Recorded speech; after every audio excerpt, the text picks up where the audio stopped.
Kalkiden had what most of his village could only dream of: a scholarship, access to the internet, and a room in the middle of buzzing Addis Ababa. But none of that seemed to matter. Every night he lay on his bed staring at his cracked phone screen, scrolling through strangers celebrating promotions, proposals, and properties. He wasn't failing, but he wasn't moving either. He felt like a paused video buffering on a weak connection. His friends back home called him Big City Man.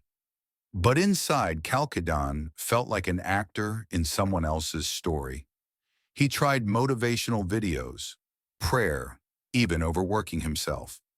Still, he felt like something was missing. And the more he chased clarity, the more confused he became. One night, with frustration bubbling under his skin, he took a long walk with no destination. That's when he stumbled into an alley near Mercato, a place he'd never noticed before. There, under a flickering street light, sat an old man in white robes, sipping buna from a ceramic cup. His name was Ababa Mesfin. Without even looking up, the elder spoke. "You're not lost, son. You're just speeding in the wrong direction." Kalkidon returned the next morning, not knowing what he was looking for. "Sir, I just need to know what to do with my life," he blurted out. Ababa Mesfin chuckled gently and replied, "The better question is not what to do, but who you must become to understand your direction." He leaned in, eyes sharp with years. Most people don't lack purpose. They've just forgotten how to listen. The elder told him a parable about a man who left his farm to search the world for diamonds. The man traveled far and wide only to die broken alone.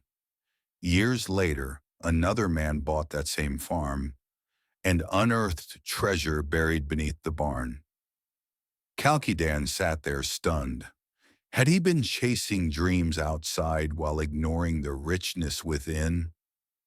You think your life begins once you go viral, once you get that job, that love, that praise, Ababa said, tapping Kalkidan's forehead lightly. But the real treasures, they're buried in your silence. Unearth that first. Kalkidan left that morning with nothing in his hands. But his soul carried something he hadn't felt in years: stillness. For the next few weeks, Kalkidon returned to sit under the large fig tree where Ababa Mesfin often rested. They talked of time, not as a currency to spend or save, but as a living thing to be nurtured. "Young people treat time like a loan," the elder said, "always borrowing from tomorrow. But we, the old ones, treat time like farmland. You must sow it daily and harvest it slowly." Kalkidon was beginning to understand why he felt so behind. He had been taught to sprint toward money, success, relevance. He had confused pace with progress. Yet Ababa never rushed. He drank tea slowly. He told stories slowly. He lived fully in moments Kalkidon would have swiped past. One afternoon, they simply watched ants carry leaves across the dirt.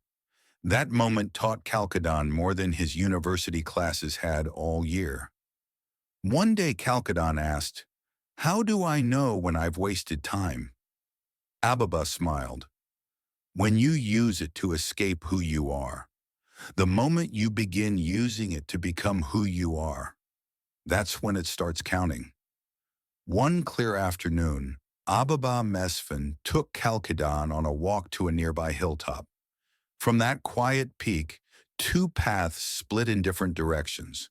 One led toward the pulsing heart of Addis, bright, noisy, full of ambition. The other melted into a quiet fog and disappeared into silence. "These are the two lives available to you," the old man said. "One will teach you how to impress strangers. The other will teach you how to recognize yourself." Kalkidan stood there, caught between dreams he borrowed from social media and truths he had buried in childhood. The louder road promised applause and likes, perhaps even fame, but the quieter path reminded him of his grandfather's voice, his mother's storytelling, the rhythms of soil and seasons. "If I choose the quiet one," Calcadon asked, "won't I be forgotten?" Ababa touched his shoulder and replied, "Better to be forgotten by the world than to forget yourself." That night, Calcadon didn't sleep. He stared at the city lights from his tiny window. For the first time, he realized he wasn't afraid of failure. He was afraid of living a life that wasn't his. On their final meeting, Ababa Mesfin gave Calcadon a small, smooth black stone. "This is not magic," he said. "It is a reminder. When you feel lost again, and you will, hold this stone and ask yourself, who am I when no one is watching? That is the version of you that must lead." Calcadon nodded, eyes misty. Years passed. Calcadon didn't become a tech mogul or a celebrity, but he did become something more rare, present. He became a teacher, sharing stories and silence with students the world had forgotten. He taught not with formulas, but with questions, not with speed, but with soul. And in every classroom drawer, he kept the stone, always within reach.